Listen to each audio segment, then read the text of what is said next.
Mucho gusto de saludarles a todos nuestros queridos estudiantes del IMBPC, quintos y sextos graduandos. Mucho gusto en saludarlos a todos. Por supuesto, involucramos a los quintos que son pregraduandos también. Un cordial saludo para todos ellos. Es una gran bendición, un gran gusto para nosotros poder llegar hasta el seno de sus hogares y poder compartir estos principios que normalmente pues los compartimos en las aulas. Queremos animar y felicitar tanto a los estudiantes como a sus padres por el gran esfuerzo que siguen haciendo en estos momentos difíciles, en estas circunstancias que nos ha tocado vivir, que ya para todos es bastante conocido. Queremos hoy continuar con nuestra clase. Vamos a evitar dar cápsulas de valores porque lo que viene a continuación es una cantidad de valores que vamos a estar viendo en este capítulo. Estamos hablando del capítulo 3, los valores absolutos y su práctica. Pueden buscarlo en sus libros que tienen allí, del libro denominado Absoluto versus Relativo. Y vamos a entrar ya al capítulo 3, puesto que el capítulo 2 quedó atrás. Estuvimos hablando sobre los valores absolutos y su confiabilidad. Entre otras cosas, hablábamos de los postulados, han de recordar esto. Y el último postulado que vimos en esa ocasión fue el postulado ético, el cual nos refería que debíamos de tener respeto a la vida, a la propiedad privada, a las autoridades, al matrimonio, al trabajo, a la fe, y que también debíamos de tener y que había un reconocimiento especial a la libertad del individuo en esto denominado valores absolutos. Debemos recordar que les llamamos así porque están justamente en contraposición de los valores relativos, que son aquellos a los que normalmente estamos todos acostumbrados, a estos valores que nos permiten en cierta forma ser como querramos ser o dependiendo de lo que sentimos o de nuestras preferencias, y están muy enfocados en la persona, de manera que son en extremo egoístas. Por el contrario, los valores absolutos están orientados al desarrollo individual, pero también a la convivencia, al respeto y a la paz en la comunidad o en la sociedad donde vivimos. Entrando pues en materia, vamos a ver el capítulo 3 y veremos los valores absolutos y su práctica.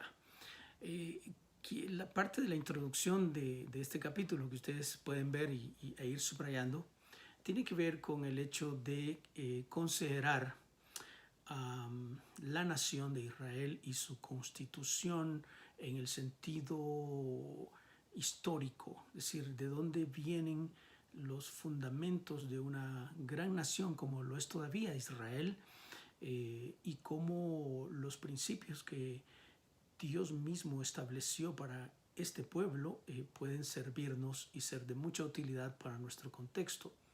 Sabemos que Israel por un tiempo fue una nación, bueno, todavía lo es, muy distinta, porque estos aspectos que vamos a mencionar aquí fueron dados a Israel, y es una nación distinta como Dios lo esperaba, quería que fueran distintos, y cuáles son los fundamentos éticos que ellos tenían. Cabe mencionar aquí, como dice el libro, que serán expuestos con el propósito de conocerlos, analizarlos y encontrarles una aplicación apropiada a nuestra época. Comprobaremos que, pese a que en su mayoría estos lineamientos éticos fueron escritos por el mismo Moisés en los años 1445 a.C. aproximadamente, ellos tienen vigencia. Y sabemos que tienen vigencia porque las necesidades de los seres humanos básicamente no han cambiado. Son las mismas en todas las épocas. En esencia, son las mismas que nosotros en nuestra época contemporánea vivimos. Así que es necesario reconocer que los seres humanos necesitamos normas que nos indiquen qué hacer y qué no.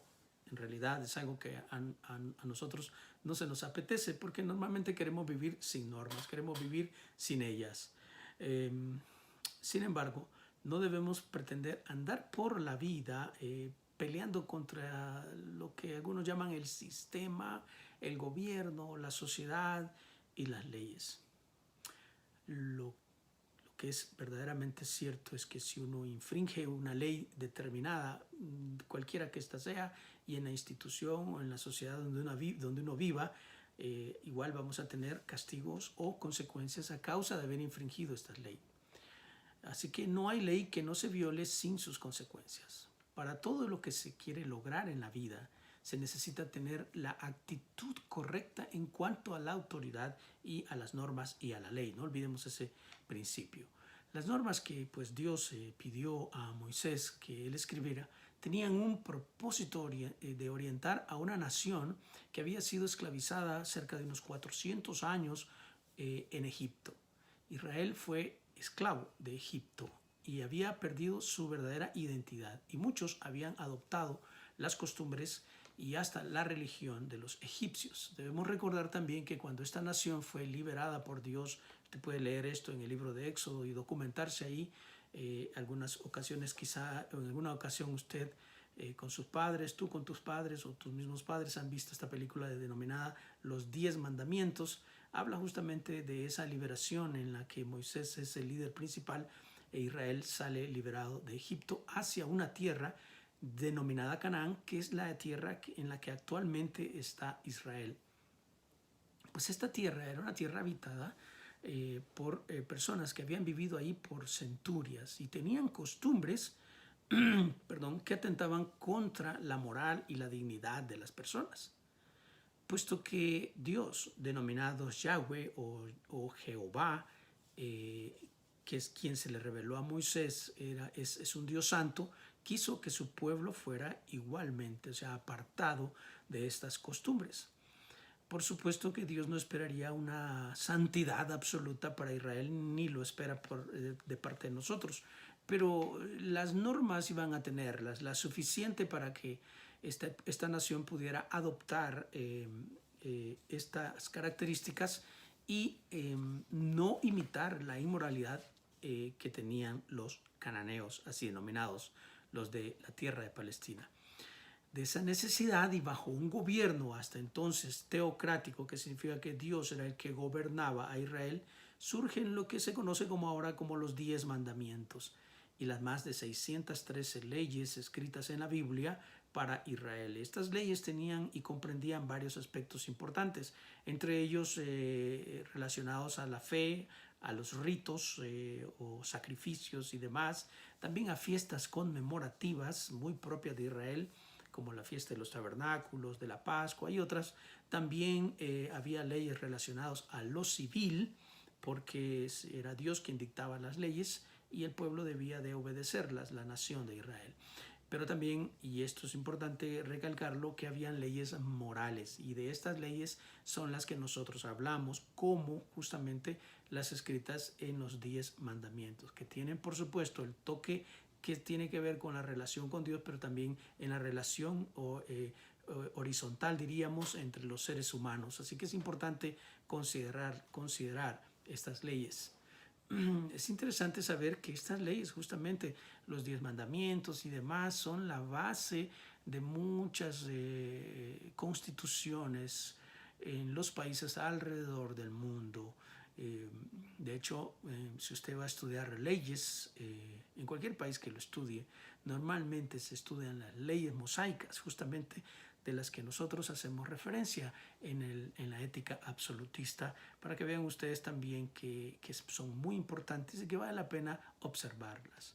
Pues bien, entraremos al tema que nos ocupa en el capítulo hoy en la página 67 y vamos a hablar sobre los valores y su clasificación. Hemos clasificado estos valores nada más para hacer énfasis. Los valores se aplican en todos lados y en todas circunstancias, pero hablando de los énfasis podemos hablar sobre los valores que se consideran de carácter personal, pero también los valores de carácter social y los valores de carácter familiar o para la familia. Entonces veamos a continuación los siguientes que ustedes tienen en la página 67. Veremos la pureza como la primera o el primer valor absoluto de carácter personal. Pues bien, cuando hablamos de pureza, estamos hablando de aquello que no está alterado, básicamente. Es aquello que no está mezclado. Cuando uno compra leche o crema, uno diría yo quiero leche o crema que sea pura, sea realmente 100% natural, lo cual normalmente no es cierto, no la obtenemos de esa manera, pero igualmente la consumimos. Entonces, la pureza es algo muy, muy importante. Igual cuando se mide, por ejemplo, el oro, uno puede determinar si el oro es auténticamente o supremamente puro y otros que no lo son. Entonces, cuando hablamos de pureza, hablamos de esos aspectos. Y por supuesto, la pureza puede ser y debe ser aplicada en muchos aspectos de la vida. Por ejemplo, debe haber pureza en la relación de amistad. Cuando hablamos de pureza en la relación de amistad, significa que no hay mentira, no hay allí cosas escondidas, no hay motivaciones, no hay intereses escondidos en la relación, por lo que podemos decir que esa amistad es pura, es una amistad genuina, verdadera, auténtica, por así decirlo, real.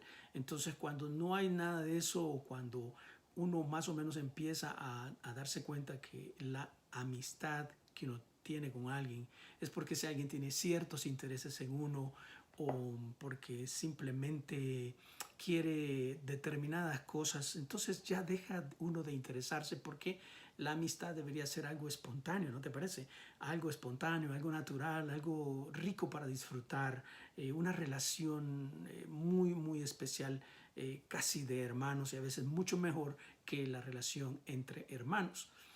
En ese sentido también se deben respetar los límites como parte de la pureza en una amistad. Uno no puede ser amigo y novio a la vez. Es decir, no puedes tener tu amiga y que sea tu traida a la vez. O sea, eso no es un juego limpio. Por tanto, no vamos a hablar entonces de una amistad que sea pura. Igualmente, cuando ya somos novios o ya estamos en un proceso también para llegar a casarnos, por ejemplo. Entonces, ¿cuán importante es la pureza? ¿No te parece? La pureza es un principio, es un valor que debe ser observado, que no debe haber una mezcla ni de intereses, debe ser auténtica y genuina, que es lo que quiero realmente decir cuando hablo de la pureza. Entonces hablamos de pureza en las relaciones de amistad, hablamos de respetar límites, igual que en el noviazgo. Uno no puede decir que tiene una novia y a la vez tener relaciones sexuales con ella. Es decir, o tú que dices que tienes un amigo, pero tienes relaciones sexuales con tu amigo. Entonces realmente ya no es tu amigo ni tu novio, es tu mujer y es tu marido realmente. Bajo esos términos hay que hablar claramente cómo son las cosas, de manera que entonces mucho de las relaciones que nosotros tenemos en la sociedad se han distorsionado tanto que la pureza es algo que realmente ya ni se menciona hoy en día. No dejemos de hablar sobre la pureza sexual, que es donde básicamente podemos nosotros hacer mucho énfasis respecto a esto. El caso, por ejemplo, de incesto, o sea, de relaciones entre familiares, el caso de personas que tienen sexo, por ejemplo, con animales, que es la zoofilia, el homosexualismo, el lesbianismo, la pedofilia, que tiene que ver con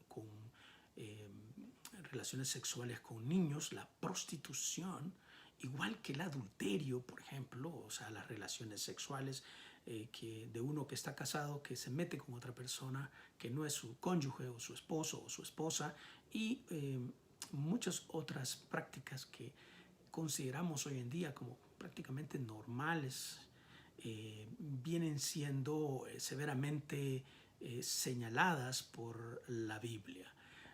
Todas estas prácticas en realidad son señaladas en la misma Biblia como incorrectas, y la única relación sexual realmente admitida y permitida en la Biblia es la de un hombre con una mujer.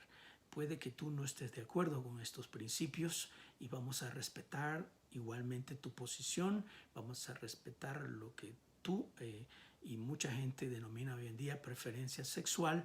Vamos a respetar lo que tú quieras respecto a esto, pero no estamos hablando solo de un aspecto, estamos hablando de un abanico de problemas que la Biblia considera inmorales, y es mi deber decírtelo con todo respeto a ti. Si practicas alguna de estas cosas y te pongas un poco incómodo, no es tampoco nuestra intención ofenderte ni lastimarte. La verdad es que como persona mereces tu respeto en tus decisiones, pero obligarnos a pensar que estas cosas son naturales cuando desde cualquier punto de vista o desde básicamente desde el punto de vista religioso, si querés llamarlo así, o bíblico, que es la preferencia para mí de decirlo, entonces sabemos que estas cosas no son correctas. De hecho, toda esta serie de prácticas que están en contra de la ética y son antivalores realmente, en lugar de valores, la Biblia, si bien es cierto, las condena básicamente, pero también, como a todo ser humano, con cualquier problema inmoral o vicio que en su corazón se geste o en su mente, la Biblia realmente da chance para el arrepentimiento, la Biblia da chance para volver a los caminos correctos. En una ocasión, el gran apóstol Pablo escribió una carta a unas personas de Corinto, que para que te ubiques es en la parte de la región de Grecia actual, y cuando les escribe les dice, miren, esto eran algunos de ustedes, y menciona este tipo de prácticas, muchas de estas prácticas que están aquí o que están descritas en el libro que tú tienes en tus manos. Muchos de ustedes eran practicantes de esas cosas, pero ya habéis sido lavados, ya habéis sido perdonados, dice la Escritura. Entonces Dios da una oportunidad grandísima de extender su misericordia. Fíjate, se lo da al que es casado y tiene que ver con otras personas. Se le da la oportunidad al muchacho o a la muchacha soltera que tiene relaciones sexuales con quien quiera y donde quiera y como quiera. Entonces, porque creen que su cuerpo son dueños de su propio cuerpo, cuando hay un derecho de creación de parte de Dios de tu cuerpo. Sin embargo, no se respeta ese principio y entonces, se le da rienda suelta a todos los gustos y preferencias que las personas tienen. Entonces, sin embargo, para este tipo de personas que practican el sexo de esta manera irresponsable, entonces también hay opciones de arrepentimiento, de llegar a considerar. Pero fíjate, para que una persona llegue a considerar para que una persona llegue a un arrepentimiento, es porque en el proceso, en la mente y en el corazón, esta persona está admitiendo que lo que está haciendo no es correcto. De otra manera, jamás va a haber arrepentimiento de nada. Entonces es importante que volvamos a estos principios, que volvamos a estas normas que están establecidas por Dios. Mira, todas las normas tienen propósitos de beneficio. Todas las normas tienen, digamos, ese tinte de favorecer a las personas y con las que nos relacionamos también. Analiza, por ejemplo, por qué dice la Biblia no cometerás adulterio. Bueno, lo dice porque, en primer lugar, un engaño es algo fatal, es algo que tira a la persona al suelo. También protege a la relación familiar, protege a ambos. En Israel, los adúlteros eran condenados. O sea, si había una relación adúltera, no había más que exterminar a las personas. A ese grado llegaron las leyes en Israel de parte de Dios. Tú dirías, wow, Dios, ¿cómo es posible que haga eso? Pues bien, Él establece esa norma. Te lo digo porque algunos de ustedes se inclinan a pensar que, por ejemplo, si hablamos del homosexualismo o el lesbianismo, es como que estamos en contra completamente solo de eso. No, estamos equivocados. Realmente el homosexualismo, igual que el adulterio, igual que la fornicación, igual que cualquier vicio, ya sea de alcohol, drogas o lo que sea, están en el mismo nivel ante Dios y ante la Biblia, y son cosas que uno como ser humano debe tratar en su vida con honestidad y decir sinceramente, me equivoqué y quiero volver a un camino correcto. Entonces, hay mucha tela que cortar respecto a esto, pero en lo posible hay que esforzarse en tener esta cualidad de ser puro en las relaciones, no digamos en las relaciones sexuales. Pero también no solo de eso se trata la pureza, ya hemos dicho que en relación a la amistad y en todas las relaciones, digamos, que se relacionan con los seres humanos, entonces tenemos que tener nosotros la certeza de ser lo más puro posible, no perfectos, pero lo más puro posible. De ahí que también es importante mantener la pureza en la mente, ¿sí? En la mente. ¿Qué es lo que tu mente absorbe? Es lo que realmente retienes en tu mente.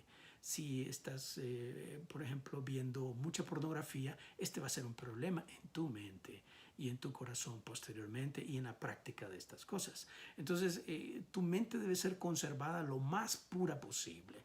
Y a veces hasta peca uno de inocente, te lo digo a mi edad, que me han sorprendido muchas cosas en la vida y de parte de personas realmente que son muchísimo menores que yo. Pero porque uno trata de mantener una mente más, más sana, por así decirlo. También es importante entonces qué libros lees, cómo te estás culturizando. Entonces, te digo por qué, por ejemplo, te cuesta relacionarte con las personas mayores o adultas. Tú dices, porque son aburridos. No, no, lo que pasa es que no tienes temas de conversación y no tienes temas de conversación y no te puedes expresar normalmente o como decimos nosotros, no te expresas bien y es porque tu léxico es muy poco. ¿Y por qué es poco? Porque no lees nada. Entonces, trata entonces de culturizarte más, de leer libros de motivación, de leer libros sobre historia y demás. Familiarízate más con los libros y en esa medida tu capacidad intelectual va a crecer, pero también tu manera de comunicarte. Entonces hay que mantener también la pureza en la comunicación. Muchos de ustedes jóvenes no pueden expresarse y si se expresan terriblemente mal, cometen muchos errores en las formas en que dicen las palabras, en la manera en que estructuran sus oraciones, en la manera en que dicen puras vulgaridades, o sea, puras malas palabras y hasta maldiciones de eso, hasta se jactan muchos de ustedes. Espero que no sean la mayoría de estos, pero entendamos, entendamos que la pureza es un valor que se ha perdido y que tenemos que recuperarlo. Y hay maneras de que podamos recuperarlo, no te olvides de esto. Entonces es importante la pureza. No se descarta que cada quien, como dice el libro, opte por ser lo que quiera ser, pero verlo como algo natural ya es inadmisible según las leyes de Dios. Entonces, en este contexto también cabe mencionar respecto a las relaciones sexuales la importancia que tiene la virginidad y la abstinencia sexual hasta llegar al matrimonio. Muy bien, hablemos ahora de la honradez.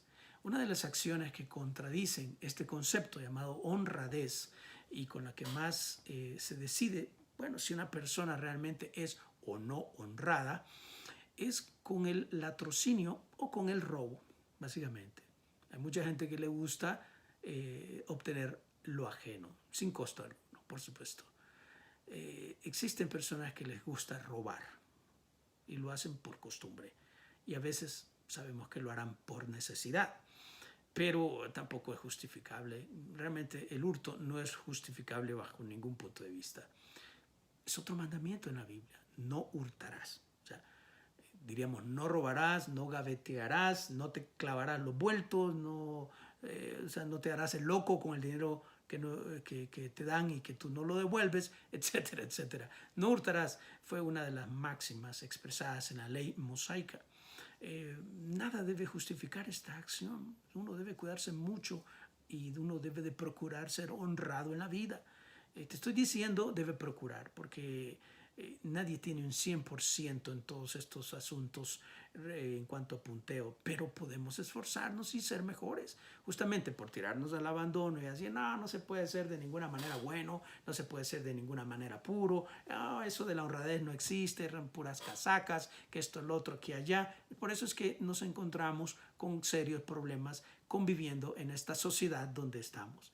Si a ti te parece, por ejemplo, que ser honrado no es importante, entonces no te quejes cuando te roben, cuando te ponen un arma en la cabeza y te dicen dame todo lo que tenés. Eso no es chiste.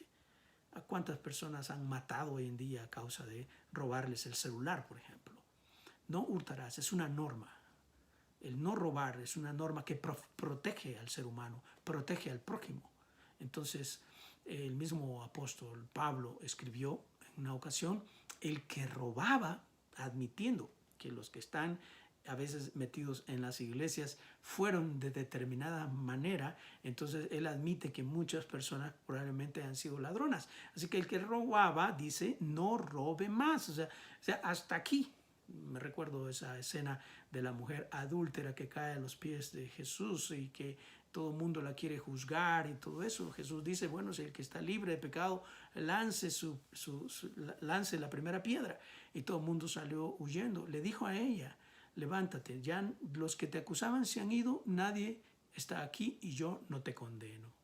La perdona el Señor Jesús, pero le dice y le advierte, vete y no peques más. Eso significa no te vuelvas a estar en esta situación inmoral en la que te encuentras. Así que la Biblia da margen al error humano, pero da margen también a que uno se arrepienta de esas faltas y vuelva al camino correcto, como debe ser. Es de sabios enmendar las faltas. Entonces, el que robaba, no robe más.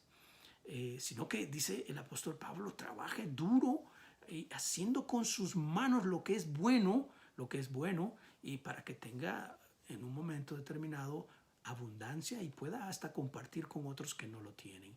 Nada hay como ganarse el dinero honradamente, con esfuerzo, con trabajo, con dedicación, con sacrificio muchas veces, pero es muy grato llegar a obtener la paga de ese esfuerzo y decir, ahora tengo y puedo compartir con otros, con mis papás, ayudando en la casa, aportando algo a la casa, por ejemplo. Así es como el señor Bennett escribió esta expresión. Una persona puede ser lista, puede ser agradable, simpática, caer bien, muy trabajadora, muy resuelta en su forma de expresarse, pero si incurre en engaño o en mentira, en lo contrario a la honradez, entonces todas estas cualidades, dice el señor Bennett, se corrompen. Cualquier otro rasgo positivo que alguien posea no le servirá de nada sin la honradez. Entonces es importante ser honrado, mi querido amigo, mi querido joven. ¿Y dónde comienza todo eso? Pues desde pequeños. Pero si ya estás un poco habituado a no ser honrado, pues vuelve a ese camino. Uno tiene que retornar. Recuerdo una ocasión, y el libro cita ese ejemplo, cuando yo estaba trabajando en ventas, vendíamos para un club familiar, vendíamos membresías.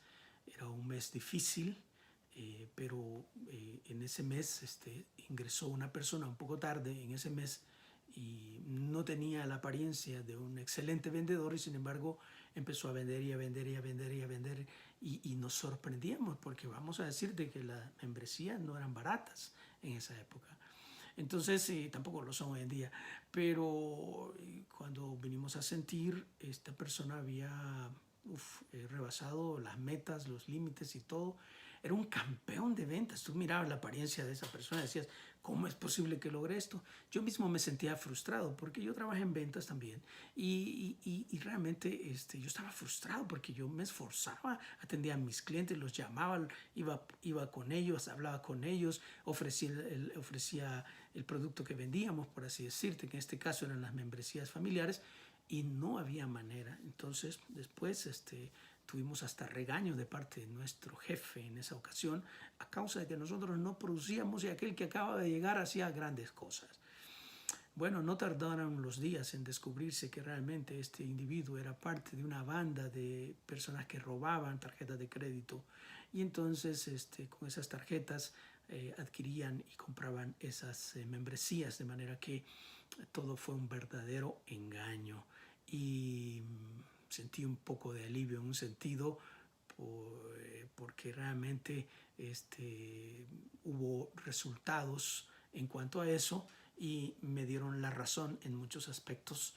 Entonces, pero cuán importante fue no estar involucrado en este asunto. Por supuesto que hubo pena de cárcel y demás para estas personas, incluyendo, creo yo, a mi jefe en esa ocasión, pero era importante rescatar ese valor en ese momento de ser completamente honrado en ese sentido.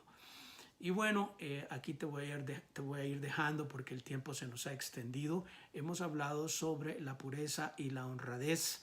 Es importante que reconozcamos que estos dos aspectos, estos dos valores son importantísimos en nuestra vida diaria. Yo espero que te encuentres bien, que te cuides mucho. Por favor, respeta todas las normas de lavarse las manos, de ponerse la mascarilla, de tener el distanciamiento social adecuado. No es un juego todo esto que estamos viviendo. Cuídate mucho y cuida a los tuyos en tu familia.